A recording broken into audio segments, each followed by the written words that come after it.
everyone, and welcome to my channel. My name is Nikki. Before I begin, I'd like to remind you that this is a general reading for everyone with your zodiac sign. So if you are interested in something personalized just for you, you can visit my website or my Etsy shop. It's $15 per tarot reading, and there are other offers and deals on there, so make sure to check those out. I will have both websites linked in the description box below this video. If this reading does not seem to resonate with you, you really need to check out the reading for your rising sign. Your moon sign can also be significant, but especially your rising sign. And now on to your reading. Hello Virgo, and welcome to your July 2016 tarot reading. My name is Nikki, and I've already shuffled and meditated over the cards, and this is your monthly spread. For the first week, you have the Lovers. Now, generally I would say that this card is about making a choice, because that is the original interpretation and name of the card. But I do feel that for the majority of you, there is actually going to be, and it might involve a choice, like making a commitment or something like that. But I feel that most of you are going to actually fall in love in this first week, or there's going to be a situation that involves love. Now, I do see that these set of cards are going to speak to some of you in particular. Now, others, it's not going to speak so much. You might want to check out your rising sign cards, but for some of you, this is going to be about one specific situation. And I do think that it has to do with, a commitment. Now, this is either going to be a new commitment. Perhaps you've met somebody new and you are just madly in love with them, or you're very sexually attracted to this person. Or this could have to deal with someone that you've loved in the past, perhaps someone that you've married or you've made a strong commitment to. Now, this is going to be going on in the first week. So in the first week, you're either going to be making some new commitment decisions with somebody that you have fallen in love with, or you are going to be dealing with the situation because of your past love or your past commitment with somebody. Now, in the second week, we have the Ace of Scrolls. Now, this is my chrysalis deck, so they do label things a little bit differently, but I'll give you the traditional names and the traditional meanings. With the Ace of Scrolls, this is actually the Ace of Swords. And, I see that there may be some kind of paperwork for some of you. Now, for some of you, this is going to be somebody saying harsh words to you. Maybe something critical of you, and it could, this could be some kind of adversity in your life in the second week. But I do think that in the scheme of all things, looking at it through the, looking at it as a whole, the big picture, this is actually a blessing in disguise, because these are things that you need to hear to go forward. Whether the truth is really coming out and it could be cutting you emotionally, but it's something that you need to hear. Now, for others, the truth has already came out, and this is going to be paper. Now, some of you are going to be madly in love, and this could be you, going down and getting a marriage license. And for others, this could be divorce papers, something to that matter. It could also have to deal with some kind of shared estate or property. If you are going through some kind of separation, legal separation from somebody, then, you know, there could be some paperwork involved there. But like I said, for some of you, this is going to be verbal, because air is communication.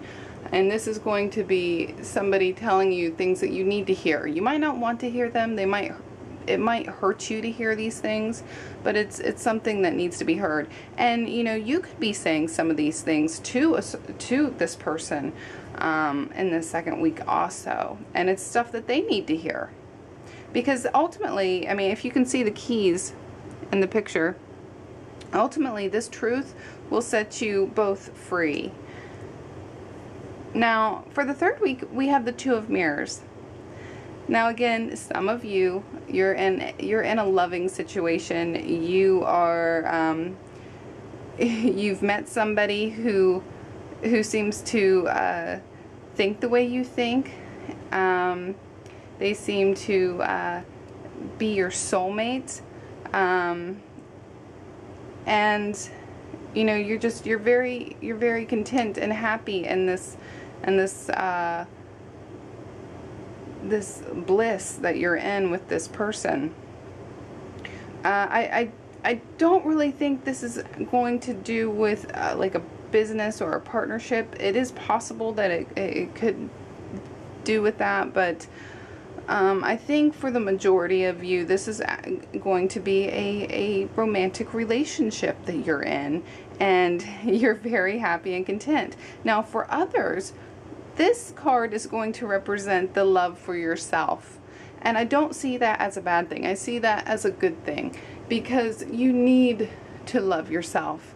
You need to find yourself again. You need to look in that mirror and see your image and be okay with what you see, and be more than okay. Be like, you know what, I am worth loving. I am worth more than this person in my past has made me, and you know, I'm going to move forward and I'm going to thrive. So it's a love for oneself, and finding that connection that you need with yourself, because ultimately you have to love yourself before you can enter into a healthy relationship with somebody else and be, you know, worth their time loving. And to be able to give love, you have to have that love for yourself. So in this third week, some of you are going to be finding yourself again, finding your self-worth. You're going to be, you know, feeling that energy of having a nice self-esteem. You know, some of you may be going out and doing your hair, getting a new haircut, buying new clothes, those type of things. Things that make you feel good, and things that will make you want to see that physical image of yourself. In the last week, we have the Phoenix, which is actually Judgment, and it's in its reversed position. So, you know, like I said before, I think some of you, this is a divorce or a separation. This is a cutoff from a past relationship, and there probably is some kind of legal involvement, because in the second week I've seen paperwork, and now I'm seeing Judgment. And, you know, I don't really think that the outcome is necessarily bad or against you, but this is just something that, you know, you never wanted in the first place. You know, you never wanted it to go in this direction, so it's a bittersweet thing. You know, you know that it has to happen, and it's good that it's happening now in the moment, but overall, it's bittersweet for you, because this is something that you didn't want to happen to begin with.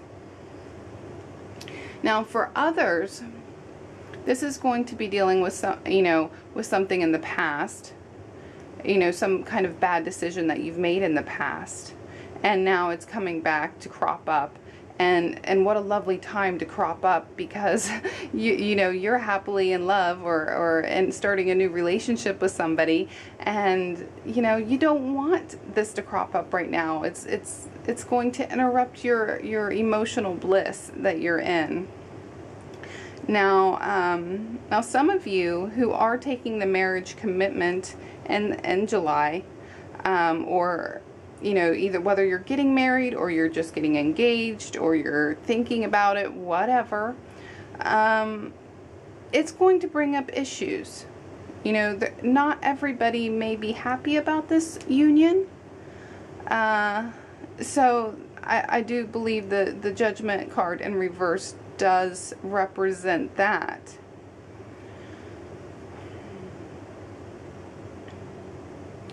But yeah, the cards are pretty focused on this one situation with you, Virgo. So, but it does look good. The overall thing, it looks good. Things that are supposed to happen are happening. And for those of you who are in a new romantic relationship, good for you. I'm very happy for you. I know I have a Virgo friend. I would like to see her with somebody. And I don't know. Yeah, we'll see. It may happen. It looks like it may happen. So, that is your reading in its entirety, Virgo. I hope that you found it helpful. If you did, please push that like button and subscribe if you haven't subscribed, because I do this every single month. And like always, I look forward to talking to you again next month. Bye-bye.